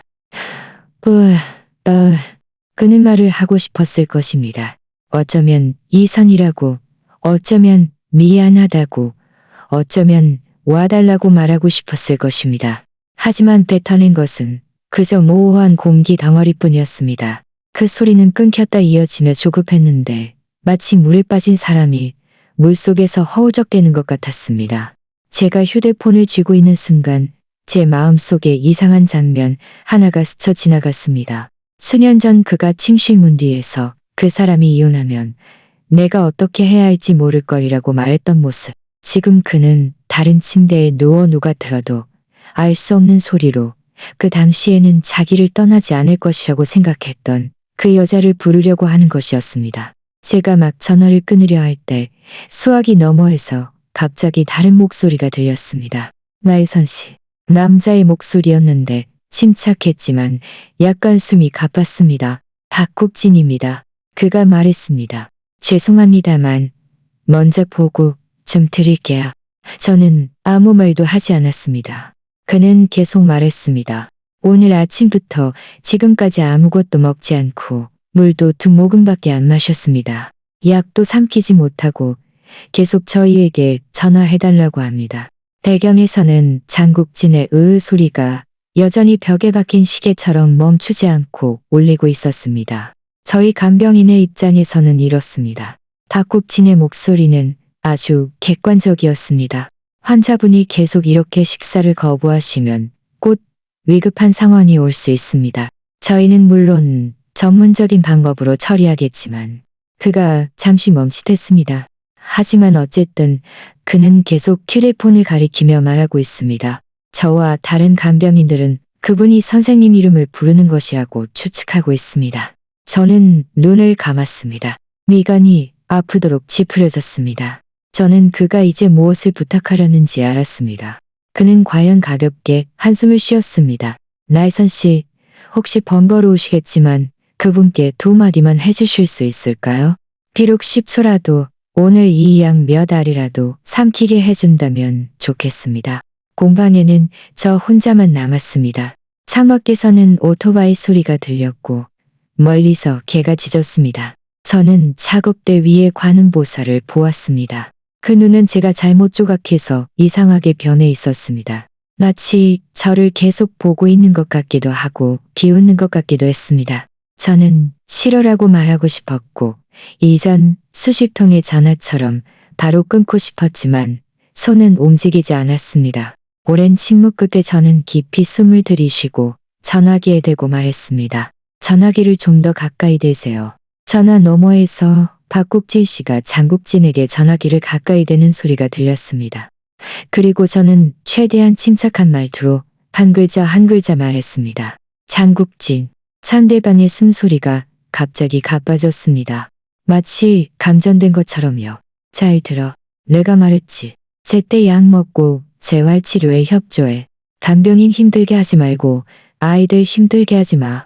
나한테 다시는 전화하지 마. 저는 잠시 멈칫하고 덧붙였습니다. 나는 할 일이 있어. 말을 마친 후 저는 그쪽에서 더 이상 어떤 소리도 내기 전에 바로 전화를 끊었습니다. 공방은 다시 조용해졌습니다. 너무나 시끄러울 정도로 조용했습니다. 저는 휴대폰을 작업대에 내려놓고 등 뒤에 기대어 뒤로 넘어졌습니다. 몇 초가 지난 후에야 저는 천천히 일어서서 작업대 앞으로 걸어갔습니다. 그 관음보살은 여전히 미완성이었고 얼굴은 망가져 있었습니다. 저는 그 이상한 눈을 노려보며 갑자기 너무나 짜증이 났습니다. 저는 망치를 들어 그 얼굴을 겨냥하고 힘껏 내리쳤습니다. 딱! 관음보살의 얼굴 전체가 부서져 나무 조각이 사방으로 튀어 작업대 위에 가득 덜어졌습니다. 그 순간 제 마음속에는 한 가지 생각만 있었습니다. 이 나무 토막은 망가졌다. 마치 어떤 관계는 이미 엉망진창이 되어서 아무리 고치려 해도 더 추해질 뿐인 것처럼. 그날 이후 저는 휴대폰을 무음으로 바꾸고 서랍 속에 넣어두었습니다. 진동마저 꺼버렸습니다. 저는 스스로에게 말했습니다.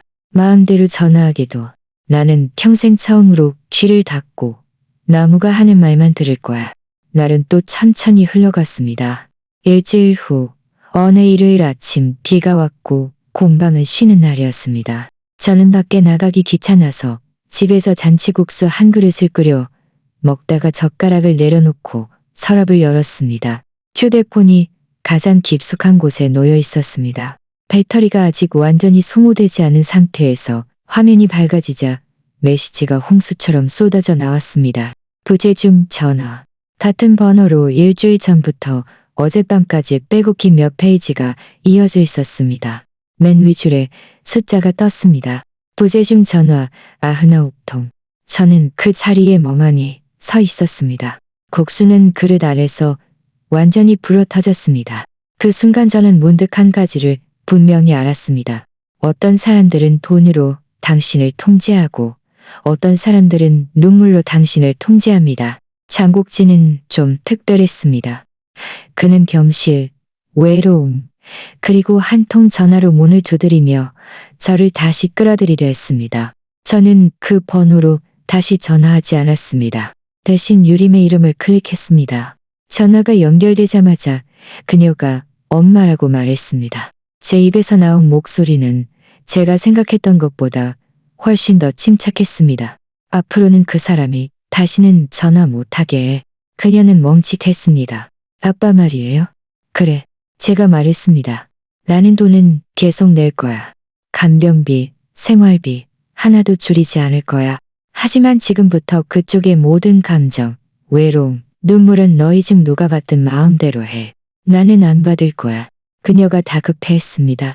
하지만 지금은 아빠가 기댈 사람이 아무도 없어요. 유림아, 제가 그녀의 말을 끊었습니다. 내가 분명히 말해줄게. 법원 판결문보다 더 분명하게.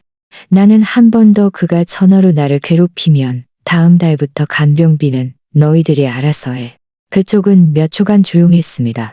그저 그녀가 훌쩍이는 소리만 들릴 뿐이었습니다. 엄마, 그렇게 하면 너무 잔인한 거 아니에요?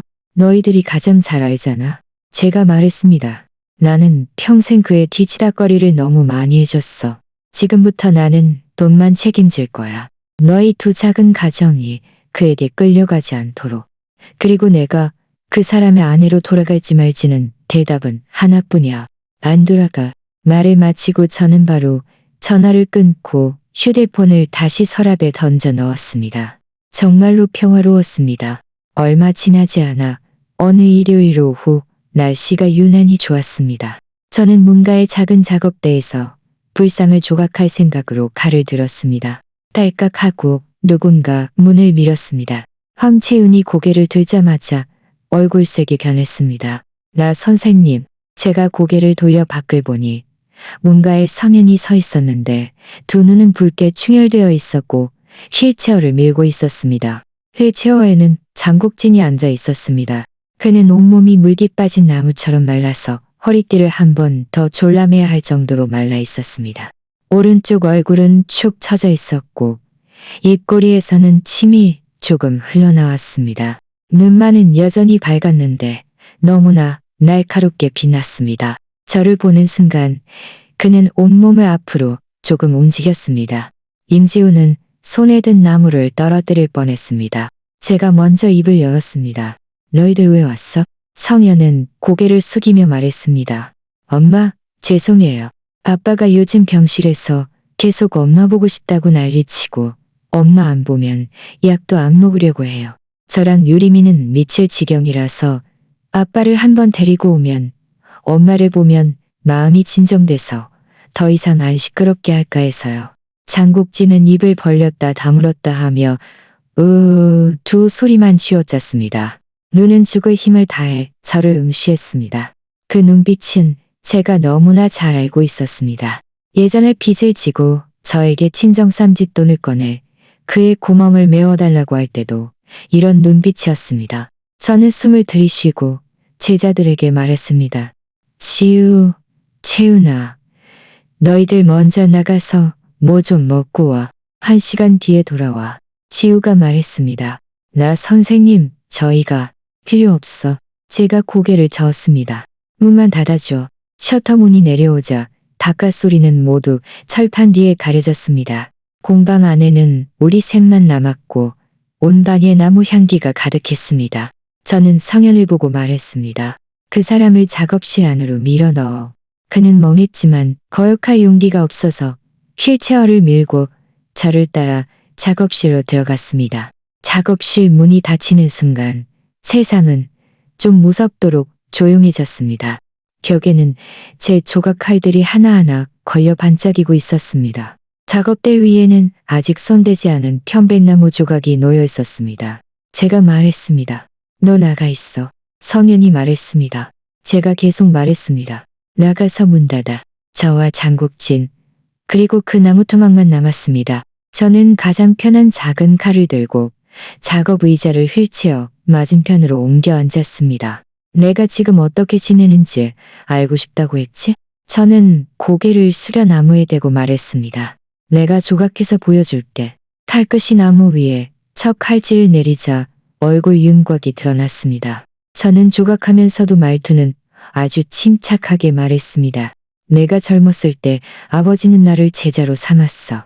나중에 너에게 시집 갔을 때 너는 내가 칼 다루는 모습이 보기 싫다고 구박해서 나는 칼을 찬장에 치워버렸어. 너는 나무 부스러기가 더럽다고 해서 나는 베란다로 물러나서 조각했어. 너는 내가 따분하다고 해서 나는 너처럼 가식적인 웃음을 배웠어. 너는 내가 너를 떠나지 못할 거라고 해서 너는 안심하고 내 침대 위에서 연극을 했지. 칼은 나무결을 따라 움직여 눈썹뼈와 콧대가 드러났습니다. 저는 이어서 말했습니다. 나는 늘 이 가정을 좀 더 완벽하게 조각하기만 하면 내 평생 손해를 보더라도 괜찮다고 생각했어. 그날 현관의 그 신발을 보기 전까지는, 그리고 방 안에서 네가 그 사람이 이혼하면 내가 어떻게 해야 할지 모를 거리라고 말하기 전까지는. 저는 나무 위에 팔자주름을 힘껏 새겼고 입꼬리를 아래로 당겼습니다. 휠체어에 앉아있는 장국진의 숨소리가 한 번 한 번 가빠졌습니다. 얼굴 반쪽이 더 심하게 떨렸습니다. 그가 알아본 것입니다. 저는 고개를 들어 그를 한번 보았습니다. 아, 닮았어? 그가 입을 벌리더니 목에서 이상한 소리를 쥐어짰습니다. 저는 마지막 몇 칼질을 마무리했습니다. 이 나무 인형에게는 미소를 남기지 않았습니다. 너는 내가 떠나지 못할 거라고 했지. 나는 사실 그날부터 이미 떠났어. 저는 그의 앞으로 걸어가 그의 아직 움직일 수 있는 왼손을 잡고 억지로 그 나무 조각을 쥐어주었습니다. 이것이 바로 내 마음속에 있는 너의 마지막 모습이야. 저는 한 글자 한 글자 말했습니다. 내가 직접 망가뜨려서 다시는 고치기 싫은 나무 토막. 그의 손이 갑자기 꽉 조여들어 뼈가 튀어나올 지경이었습니다. 눈가는 촉촉해졌지만 눈물조차 제대로 흘리지 못했습니다. 저는 두 걸음 뒤로 물러나 작업대에 기대어 한숨을 쉬었습니다. 장국진, 우리 결혼은 여기서 졸업이야. 앞으로 너는 너의 병산이 있고 나는 나의 공간이 있어. 나는 네가 돌봄을 받지 못할까봐 돈을 낼게. 너는 나에게 충분한 거리를 줘서 내 평생 마침내 나무가 하는 말만 들을 수 있게 해줘. 말을 마치고 저는 돌아서서 문을 열었습니다. 바깥에 빛이 쏟아져 들어와 그가 그 추한 나무 조각을 쥐고 있는 손에 눈부시게 비쳤습니다. 그가 밀려나간 후 전화는 완전히 끊겼습니다. 몇 달 후 어느 날 저녁 휴대폰이 울렸습니다. 요림이었습니다. 제가 전화를 받자 그녀의 목소리는 처음부터 떨리고 있었습니다. 엄마 의사 선생님이 아마 며칠 안 남았다고 하셨어요. 저는 더 이상 아무 말도 하지 않았습니다. 호스피스 병동 복도는 늘 유난히 조용했습니다. 제가 들어서자마자 서면이 창가에 기대어 있는 것을 보았고 유림은 플라스틱 의자에 앉아 있었습니다. 그녀가 일어서서 저에게 말했습니다. 엄마, 의사 선생님이 언제든지 가능성이 있다고 하셨어요. 제가 고개를 끄덕였습니다. 좋아, 너희들은 밖에서 기다려.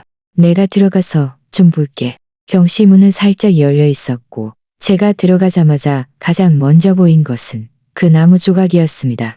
장국지는 뼈만 남을 정도로 말라 있었고 입에는 산소호흡기 튜브가 걸려 있었지만 왼손은 여전히 그 인형을 꽉 쥐고 있었습니다. 그 나무 인형은 그가 몇 달 동안 쥐고 있었던 탓에 표면이 반들반들하게 달아 있었습니다. 원래 날카로웠던 선들은 손때와 시간 때문에 둥글고 무뎌져 있었습니다. 저는 침대 옆으로 가서 그의 손을 가볍게 감쌌습니다. 그의 눈꺼풀이 떨리더니 천천히 눈을 뜨고 아주 힘겹게 시선을 제 얼굴로 옮겼습니다. 유림이 다른 쪽에서 허리를 숙여 그의 귀에 속삭였습니다. 엄마 오셨어요. 그의 눈에는 순간적인 의식이 번뜩였습니다. 그 안에는 두려움, 후회, 그리고 아주 조금의 애원이 담겨 있었습니다. 그는 온몸에 힘을 다해 입을 벌렸습니다. 너프. 그는 끊겼다 이어지며 두 단어를 쥐어짰습니다. 소리는 마치 파편처럼 흩어졌지만 저는 분명히 들었습니다. 몸이 아픈 것인지 아니면 지난 몇 년간 지켜나간 존엄, 자존심, 그리고 자신을 영원히 떠나지 않을 것이라고 믿었던 아내의 마음이 아픈 것인지 저는 알 수 없었습니다. 저는 그저 그의 손을 잡고 있을 뿐이었습니다. 그에게 남아있던 아주 작은 힘이 손바닥에서 한 점 한 점 사라지는 것을 느꼈습니다. 모니터의 선이 천천히 평평해졌습니다. 저는 그의 눈을 감겨주었습니다. 그리고 그 나무 조각을 그의 가슴 옆에 다시 놓아주었습니다. 제가 나갈 때 유림이 저를 잡고 말했습니다. 엄마, 장례는 제가 말했습니다.